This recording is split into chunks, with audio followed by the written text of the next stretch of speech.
and welcome to our program, Mysteries of Wonder.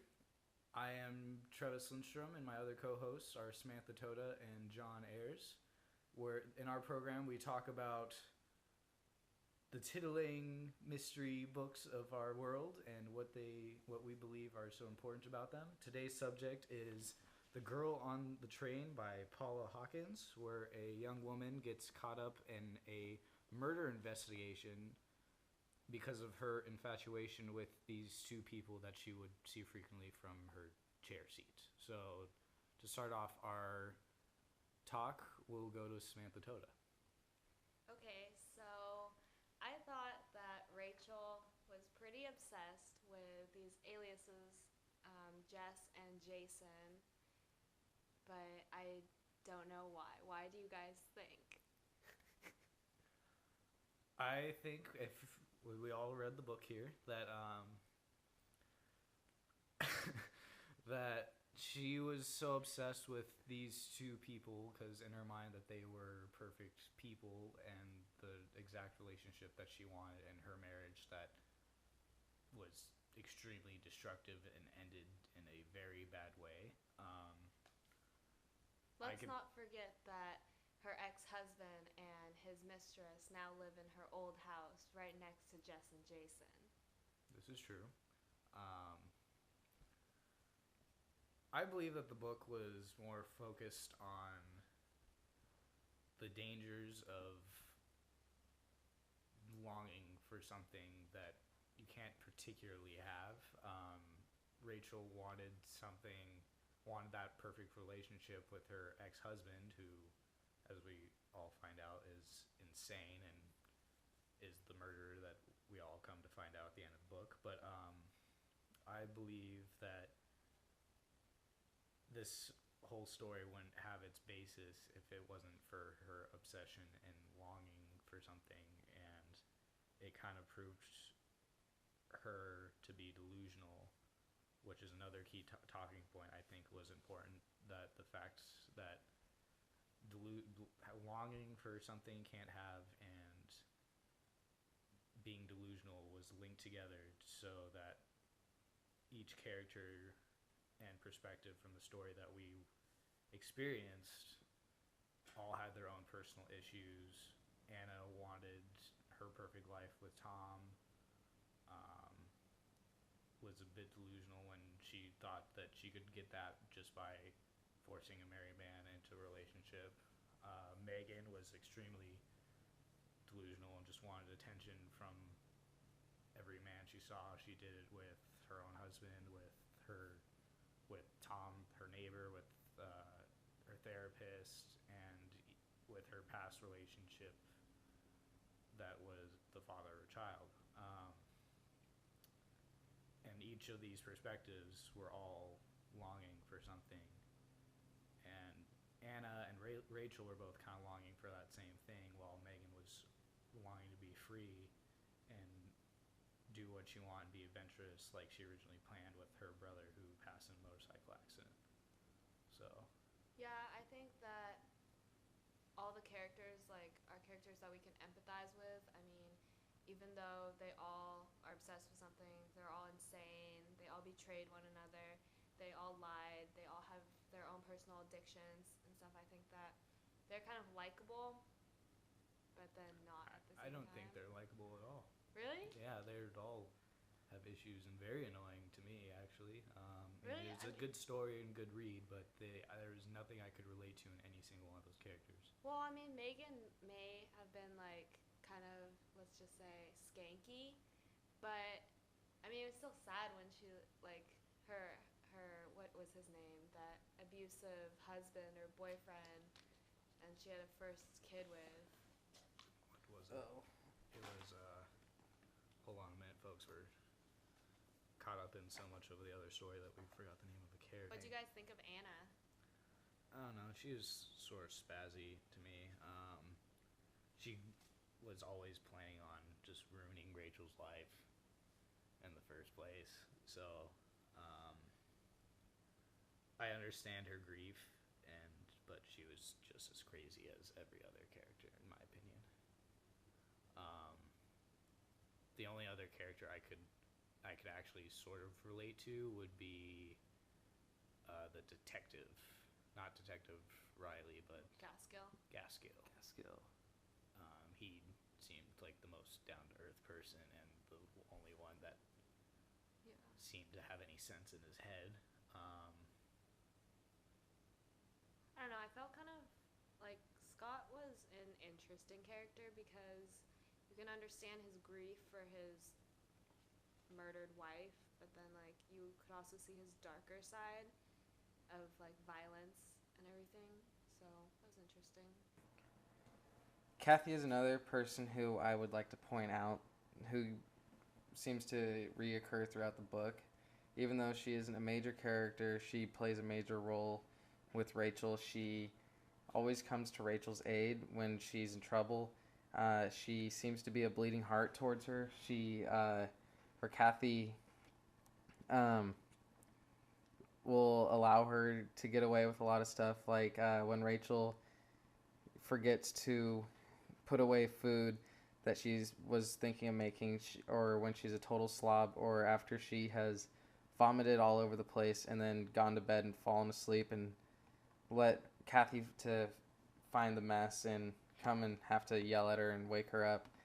She even stopped the eviction process after that incident when she found out that of the hard time that Rachel was having after being struck with by a car or by a taxi, and after she was seen to be beat up, she stopped the process, allowed her to stay as her flatmate. They didn't really become friends, strong friends, until they became flatmates. Also, after Rachel tells Kathy that she has not been in a job for several months, she even helps Rachel find a job and sets up a job interview with her. Yeah, each character was certainly interesting and not boring or anything. I'm glad that they showed like the different dimensions of each character because sometimes an author just plays out, like Rachel would be the drunkard. Yeah. Megan would be the crazy, sex crazed, just wanting male attention. Anna was definitely paranoid, if that could be construed as her one thing.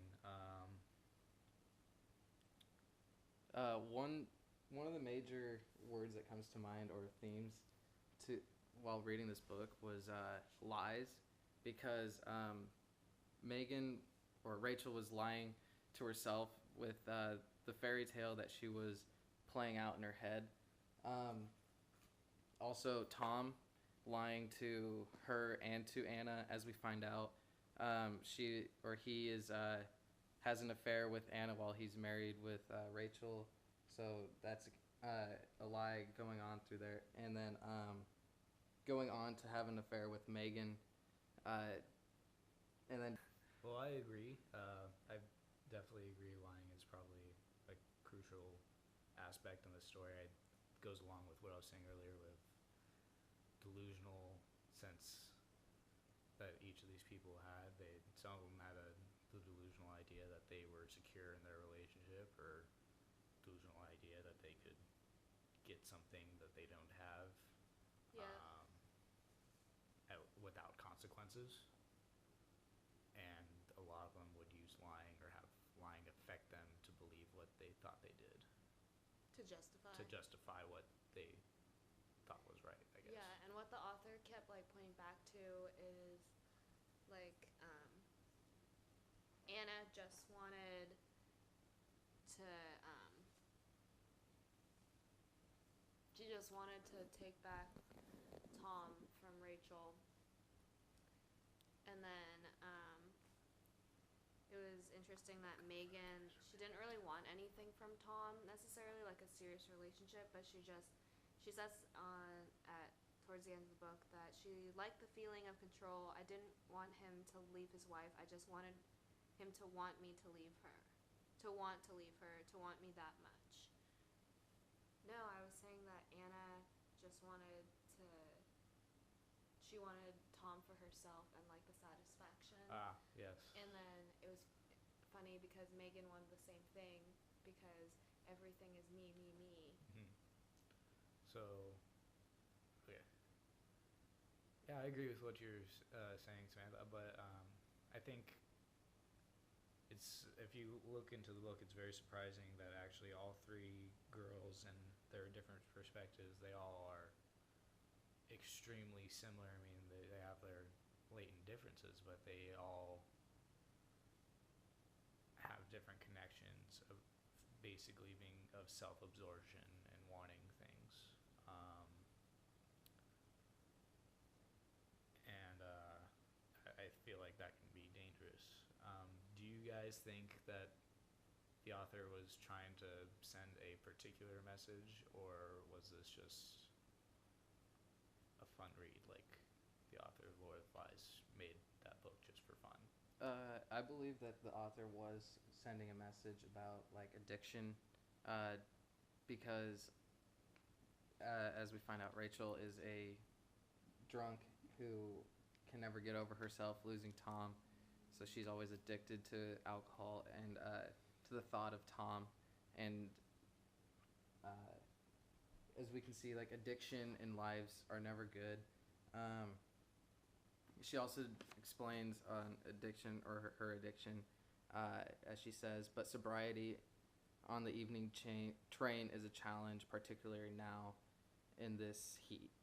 Do you, as going along with addiction and sort of obsession, do you think the aspect of the train itself, just the idea that it goes back and forth, kind of relates to the idea of being addicted to one thing and going back to it, or constantly doing the same thing over again, and the fact that Rachel was like found peace in just living by the train, and so did or living, like taking the train every day, or Megan kind of watched the train and she liked being by it, just constantly being there.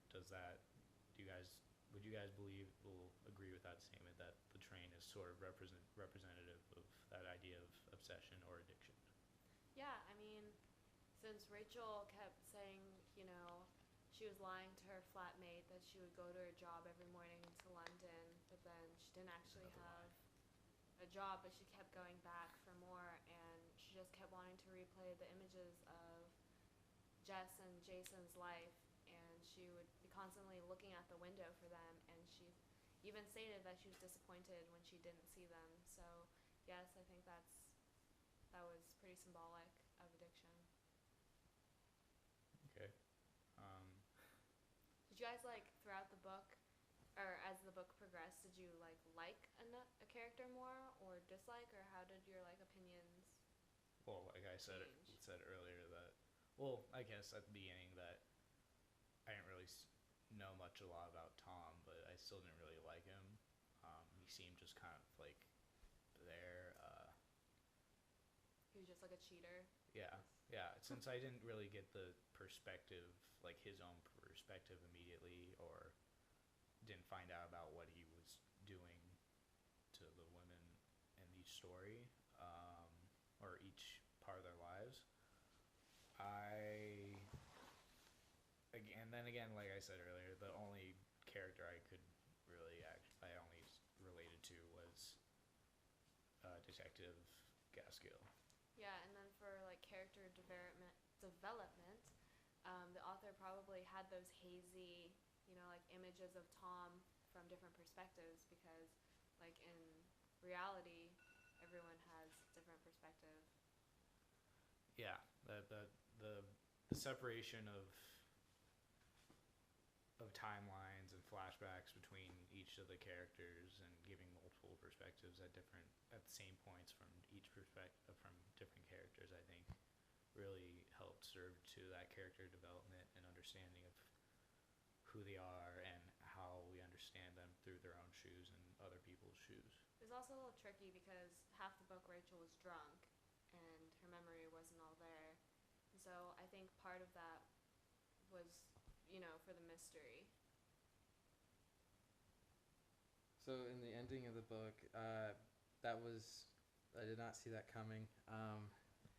But like the biggest lie of all that I thought of was Tom.